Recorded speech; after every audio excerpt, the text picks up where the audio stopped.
Hello everyone, myself Professor Sanjay Bhargav once again welcoming you all to my YouTube channel Physics with Dr. Sanjay Bhargav. In this video, we are going to talk about circular waveguide, solution of a wave equation in cylindrical coordinates, TM modes in circular waveguide, their propagation characteristics, and the field equations for TENM modes. We begin with the description of circular waveguide. We consider a cylindrical waveguide of a circular cross section extending in the Z direction. Circular cross section extending in the Z direction as shown in the figure. The radius of the circular cross section is A. Here the analysis is done in terms of cylindrical polar coordinates. So what we do is हम यहाँ पर एक cylindrical waveguide लेते हैं जिसका radius A है. यहाँ पर जो एनालिसिस करेंगे वो सिलेंड्रिकल पोलर कोऑर्डिनेट्स के टर्म्स में करेंगे. सिलेंड्रिकल पोलर कोऑर्डिनेट्स हैं रो, फाई और Z, right. So this figure is just showing the presence of all the three cylindrical coordinates. We assume an infinitely long guide with perfectly conducting walls. The field variations are harmonic and are represented as e power j omega t minus gamma z, where gamma is the propagation constant and omega is the angular frequency. यहाँ पर हम एक infinite length का waveguide लेते हैं जिसकी perfectly conducting walls हैं. जो फील्ड वेरिएशंस हैं वो e power j omega t minus gamma z के द्वारा प्रदर्शित हैं और यहाँ पर गामा को हम प्रोपोगेशन कांस्टेंट और ओमेगा को एंगुलर फ्रीक्वेंसी लेकर चलते हैं. द मैक्सवेल इक्वेशंस जो हमारे पास हैं वो हैं del cross H is equal to j omega epsilon E and del cross E is equal to minus j omega mu h. इनको हमें सिलेंड्रिकल कोऑर्डिनेट्स के टर्म्स में लिखना पड़ेगा. लिखने के लिए हम इस मैट्रिक्स को काम में लेंगे. I cap, rho J cap, K cap, delta by delta rho, delta by delta phi, delta by delta Z of H rho H phi and H Z. इस मैट्रिक्स को जब हम ओपन अप करेंगे तो हमें तीन इक्वेशन मिल जाएंगे. तो पहला इक्वेशन है हमारे पास 1 upon rho delta H Z by delta phi minus delta H phi by delta Z is equal to J omega epsilon E rho. Second equation हमारे पास आएगी delta H rho by delta Z minus delta H Z by delta rho is equal to J omega epsilon E phi. 1 upon rho delta by delta rho of rho h phi minus delta h rho upon delta phi is equal to j omega epsilon ez.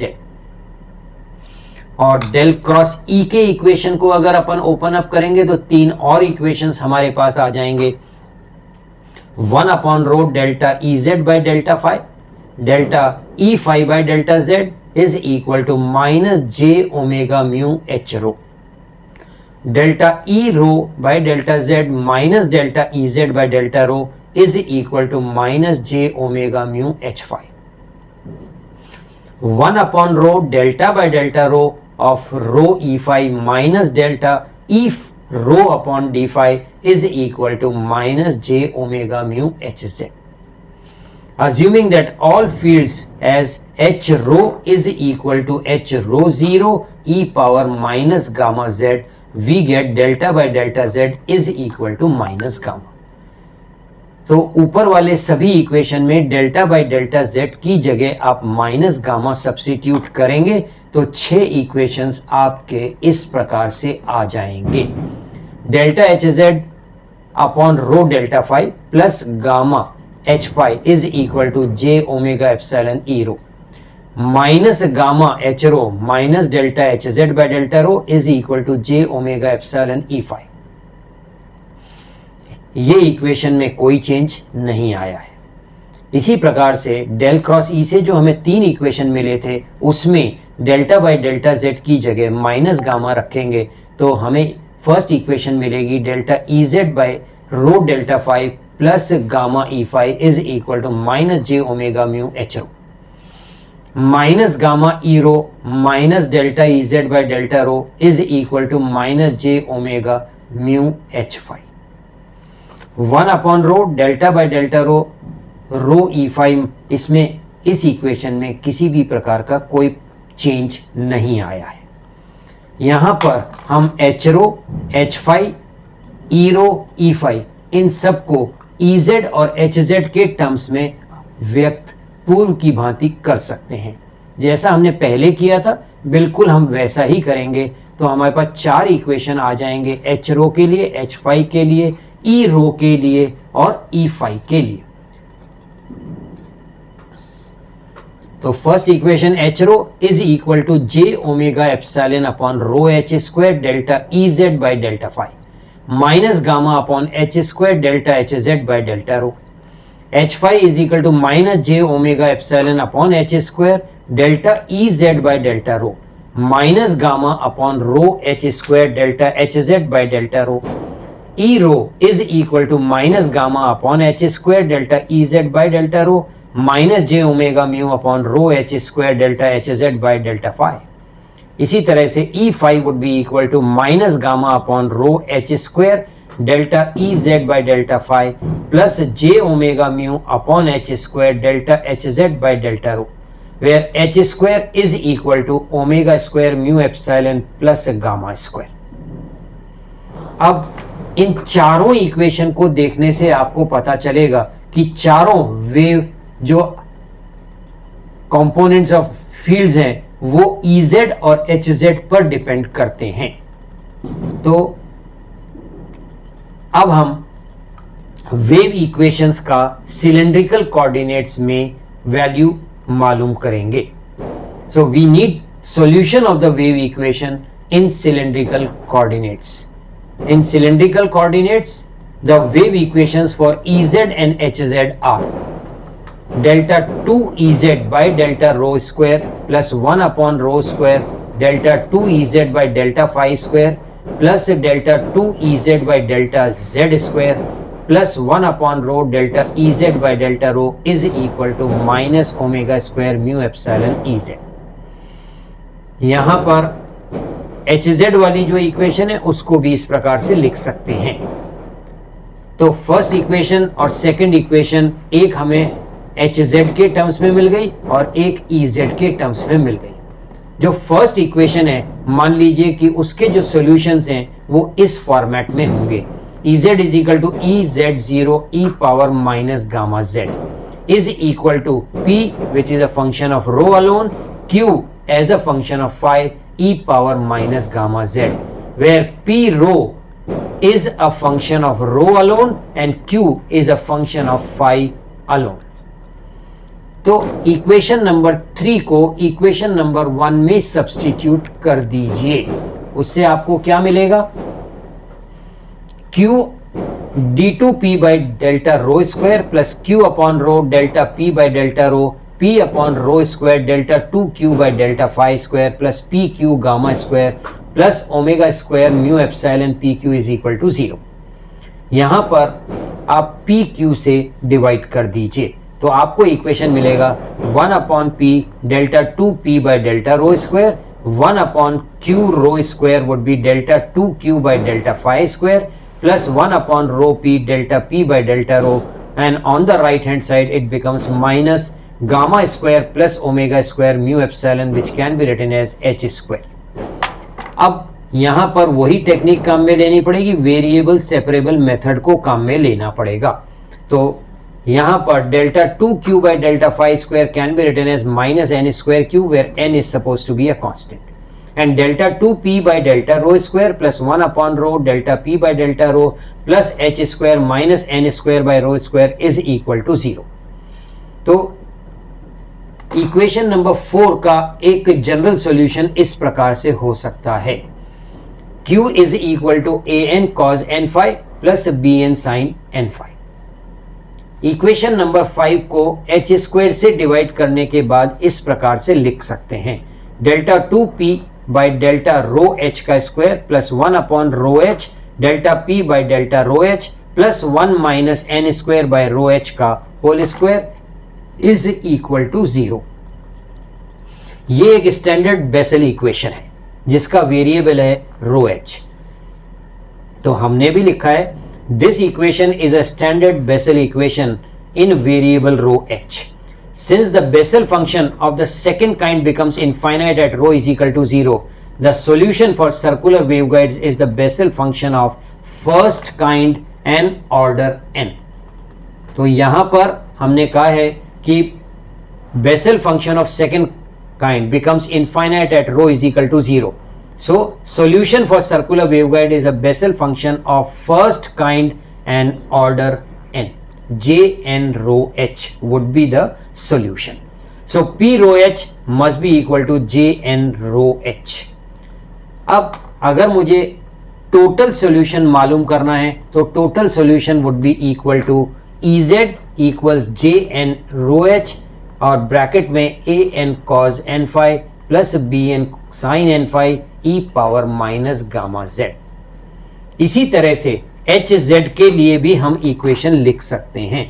H Z के लिए J N rho H bracket में C N cos N phi plus D N sine N phi E power minus gamma Z. अब हमें circular waveguide के TM modes के लिए equation मालूम करना है. So TM modes in a circular waveguide. For TM modes in a circular waveguide, Hz should be equal to 0. तो TM modes के लिए सबसे पहली कंडीशन क्या चाहिए? Hz must be equal to 0 so that Ez can be used for the analysis. तो Ez रहेगा.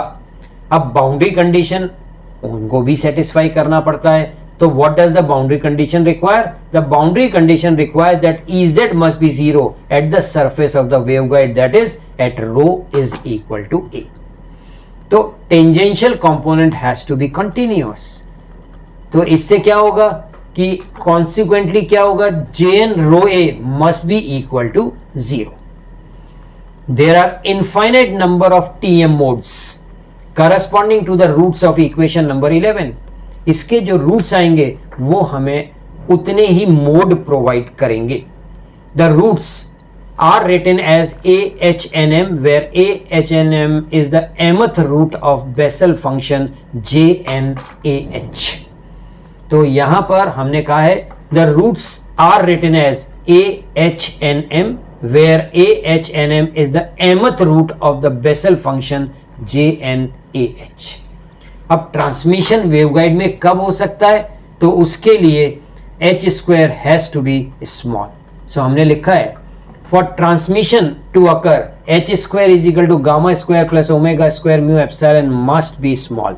What does this indicate? This means that h must be small, otherwise very high frequencies will be required. So only first few roots are of interest. अब यहां पर हम lower order roots of JNHA हमने यहां पर tablet किए हैं. m का वैल्यू आप 1 ले सकते हैं, 2 ले सकते हैं, 3 ले सकते हैं. n के का वैल्यू 0 है तो यहां पर 2.405, 5.520 एंड 8.645. n का वैल्यू 1 है तो यहां पर लोअर ऑर्डर रूट में आपके लिए वैल्यू आएगा 3.832, 7.106, 10.173. n का वैल्यू 2 रखेंगे तो 5.136, 8.417 एंड 11.620. इसी तरह से n का वैल्यू 3 रखने पर 6.380, 9.761 एंड 13.015. तो यहां पर आप देखिए कि कुछ first few modes are tabulated with the corresponding mode designation. HA01 की वैल्यू कितनी है 2.405. ये कौन सा मोड बताएगा TM01. इसके बाद में HA11, इसके लिए वैल्यू कितनी है 3.85. ये कौन से मोड को करस्पॉन्ड करेगा TM11. Similarly HA02 the value is 5.52 TM02 और HA12 इज 7.02 TM12. इसके अलावा बाकी जितने भी वैल्यूज हैं उनके लिए HANM का वैल्यू बहुत बड़ा है, इसीलिए हायर ऑर्डर मोड्स के मिलने की प्रोबेबिलिटी बहुत कम हो जाती है.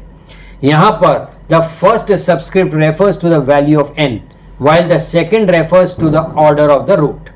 Since m is non-zero, so TM n0 modes do not exist.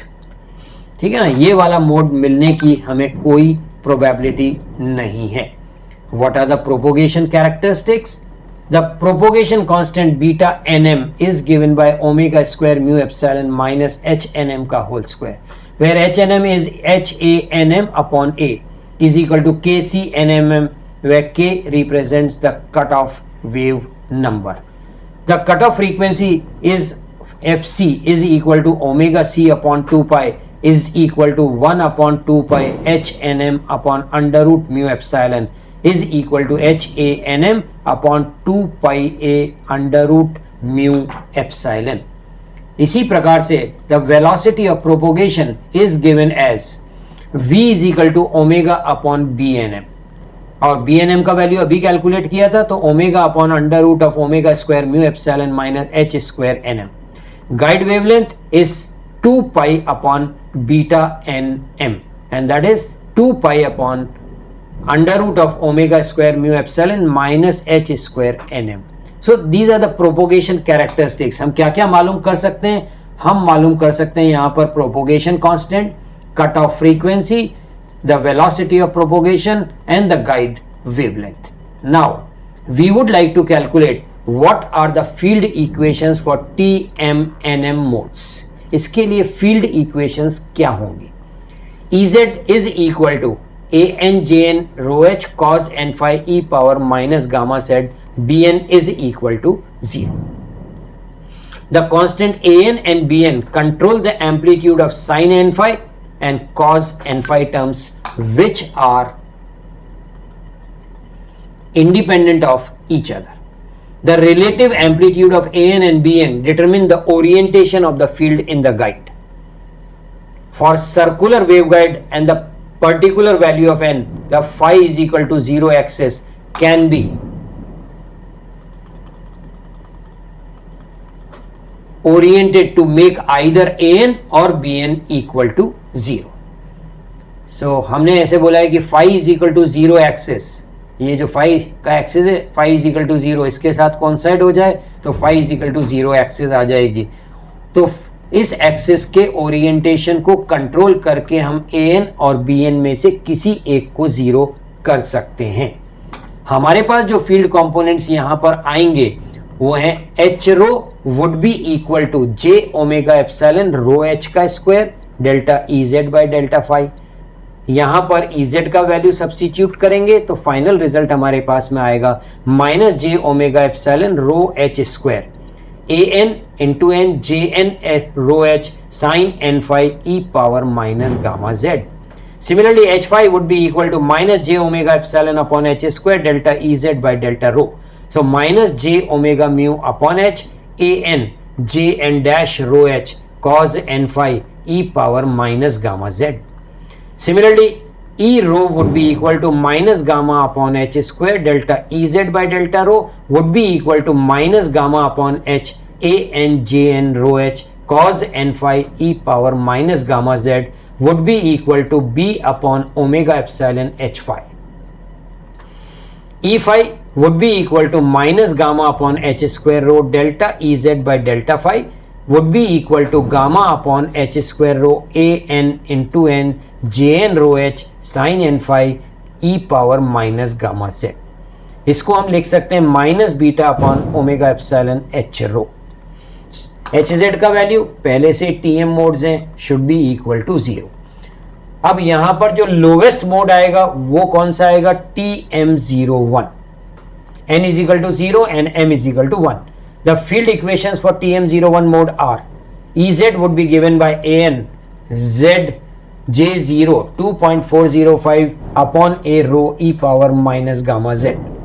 h5 का वैल्यू निकाल लीजिए, minus J A N omega epsilon A an upon 2.405 rho J N dash 2.405 rho upon A E power minus gamma z. E rho would be equal to beta upon omega epsilon h5. hz 0 है, h रो 0 है और E5 वो भी 0 है। तो उम्मीद करते हैं कि सर्कुलर वेवगाइड में TM मोड्स का इवैल्यूएशन आपको अच्छे से समझ में आया होगा। यदि आपको हमारे वीडियो अच्छे से समझ में आ रहे हैं तो आप इन वीडियोस को लाइक करिए, इन पर कमेंट करिए और हमारे चैनल को सब्सक्राइब करिए ताकि आने वाले नए वीडियोस का नोटिफिकेशन आपको समय पर मिल सके। Thank you very much. Thank you.